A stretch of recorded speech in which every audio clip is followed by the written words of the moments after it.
వాస్తవంగా ఇదే జగన్మోహన్ రెడ్డిగా మాట్లాడేది తక్కువ. అతని స్టైల్ ఆఫ్ పాలిటిక్స్ తను చేసింది చెప్పుకుంటూ తిరగటం. దీన్ని ఇక్కడ ప్రజలు తిరస్కరించారు, అక్కడ ప్రజలు యాక్సెప్ట్ చేశారు మోడీని. ఇక్కడ ఈ ప్రజలు జగన్ ఇట్లాగా రోజు ఇదే రాజకీయం, పద్దాక చంద్రబాబు మాటలకి స్పందన, పద్దాక చంద్రబాబు తిట్టినట్టు తిట్టడం. మీరు చూడండి, తెలుగుదేశం నాశనం అయిపోవాలి, రేపు పొద్దున్న లేకపోకూడదు, ఇక బతకూడదు, చంద్రబాబు అట్ట చేసేయాలి ఇట్ట చేసేయాలని ఇప్పుడు ఉపన్యాసాలు ఇచ్చాడు అతను. ఎలక్షన్స్ అప్పుడు మాట్లాడతాడు, ప్రతిపక్షం లేకుండా చేస్తామని అయితే అన్నారు. రోజు అదే మొక్క కదా ఎలక్షన్ టైంలో అంటారు. ఎలక్షన్ టైంలో ఉంటది. అప్పుడు 21 వచ్చినప్పుడు 21 కూడా రాకూడదు అనే ఆవేశంలో అన్నారు. అయి ఉంటాయి ఆ ఉపన్యాసంలో, తప్పులేదు. రోజు ఇక ఇదే పని పెట్టుకుని ఇంకా ప్రతిపక్షం అయిపోయింది అయిపోతుంది. అది స్పీచ్ అనేది ఎలక్షన్స్ అప్పుడు మాట్లాడుకోవాలి, తప్పదు. అంతే, అవును.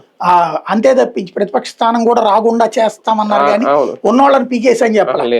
ఇప్పుడు వీళ్ళది ఎంతసేపటికి చంద్రబాబు గారి స్టైల్ ఆఫ్ ఫంక్షనింగ్ ఏంటంటే, ఒకటి క్యారెక్టర్ అసాసినేషన్ ఉంటది, రెండవది కల్చరల్ అసాసినేషన్ ఉంటది, అటాకింగ్ ధోరణి ఉంటది, మూడవది మోటివేషనల్ వే.